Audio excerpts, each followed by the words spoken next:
मुंबई इलाके की रहने वाली सना अंसारी इस वक्त हमारे साथ में खास बातचीत के लिए मौजूद है। सना, जिस तरीके से आपने मुंबई से एक बड़ा लंबा सफर तय किया है, क्योंकि इस्लाम के 5 जो फर्ज है उसके अंदर से हज का जो सफर है वो अहम बताया गया है, फर्ज जरूरी बताया गया है। आपने पैदल निकलने की ठानी है, किस तरीके से आपको ये ख्याल आया, कब आप रवाना हुए थे मुंबई से, बताइए।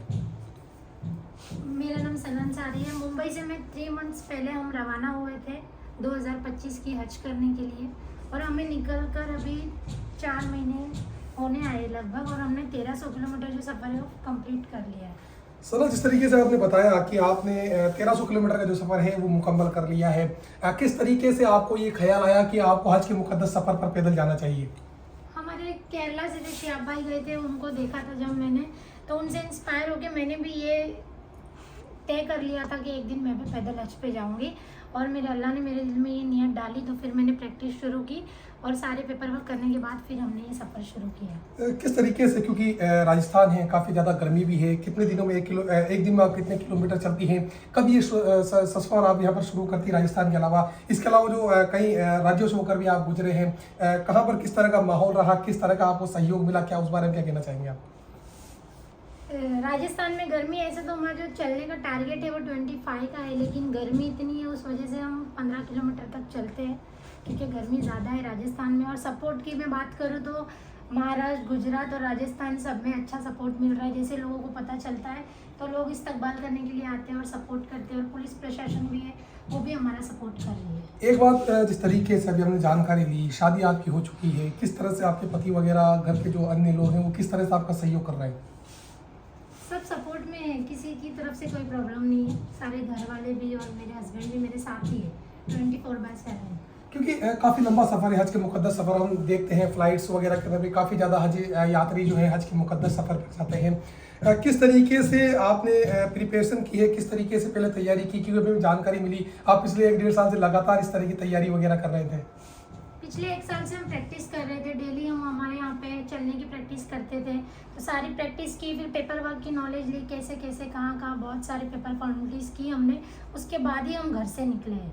देखिए, एक सवाल आपसे मैं जानना चाहूँगा। जिस तरीके से आपने बताया पेपर फॉर्मेलिटी आपकी पूरी हो चुकी है, कौन कौन सी कंट्री, कौन कौन से देश से होकर आप गुजरेंगे, किस तरीके से रहेगा, वीज़ा वगैरह, पासपोर्ट वगैरह, तमाम जो तैयारी है वो किस तरीके से रही, आप बताइए। 5 कंट्री से हम गुजरेंगे, India, Pakistan, Iran, Iraq, Kuwait, Saudi Arabia.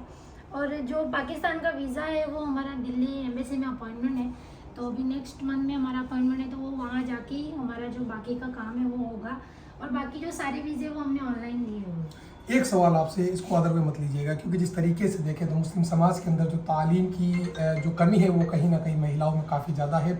आपने एक बड़ा जिम्मा उठाया है, बड़ी जिम्मेदारी आपके कंधों पर है, क्योंकि हज के सफ़र पर आप जा रहे हैं। 1100 किलोमीटर का आपने सफ़र तय कर लिया है, तो महिलाओं के लिए लगभग आप क्या कुछ पैगाम देना चाहेंगे? क्योंकि 2000 ज़्यादा किलोमीटर का आप सफ़र तय कर चुके हैं, एक पैगाम इंडिया न्यूज़ के जरिए। पैगाम तो मैं ये समझती हूँ कि लेडीज़ जेंट्स से कम नहीं है, किसी से कम नहीं। जो काम आदमी कर सकता है वो औरत भी कर सकती है, तो लेडीज़ ने भी हिम्मत करनी चाहिए, कुछ नया करना चाहिए, अपने इंडिया में नाम करके दिखाना चाहिए।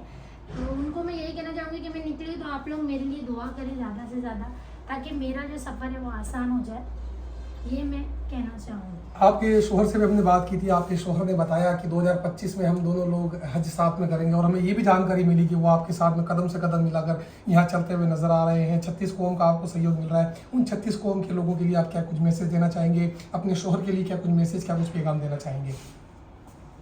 मैसेज तो मैं यही देना चाहूँगी कि मैं आप लोग मेरे लिए दुआ करो, फिर वहाँ जाने के बाद मैं मेरे परिवार के लिए, मेरे हिंदुस्तान के लिए, तरक्की के लिए, अमन शांति के लिए, और जो भाईचारा अभी ख़त्म हो रहा है उसको बनाए रखने के लिए मैं वहाँ जाके दुआ करूँगी। बिल्कुल, कहा जा सकता है कि आपको तहे दिल से मुबारकबाद इंडिया न्यूज़ का पूरा परिवार देता है। हम लोगों को भी आप दुआओं में याद रखिए। तो ये थे हमारे साथ में सना अंसारी, जिनका साफ तौर पर कहना है कि मुंबई से ये रवाना हुए थे और राजस्थान की राजधानी जयपुर पहुंच चुके हैं। तकरीबन 2300 किलोमीटर से ज़्यादा का जो सफ़र है वो तय कर चुके हैं। जो प्रॉपर फॉर्मेलिटी है वो तमाम फॉर्मेलिटी यहाँ पर मुकम्मल की जा चुकी है, और इसके अलावा एक बड़ा मैसेज, बड़ा संदेश यहाँ से देने की कोशिश की गई है कि महिलाएं अपने आप को कमतर नहीं समझे, बल्कि अपने आप को पुरुष से ज़्यादा समझे। क्योंकि महिलाएं अगर कुछ चीज ठान लेती है तो वो कहीं पर भी नहीं हटती। बहरहाल जिस तरीके से परिवार और जो शोहर का सपोर्ट है वो कहीं ना कहीं सना अंसारी को मिलता हुआ नजर आ रहा है। दुआएं की जा रही है कि जल्द से जल्द अपना सफर मुकम्मल करें, क्योंकि अभी जिस तरीके से हिंदुस्तान के जो शिहाब चित्तूर है उसने भी कहीं ना कहीं पैदल जो आज का सफर है वो मुकम्मल किया था। देखने वाली बात होगी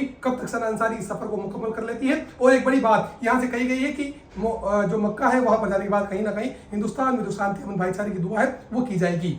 सहयोगी के तनुज गुप्ता के साथ मोहम्मद रजा उल्लाह, इंडिया न्यूज।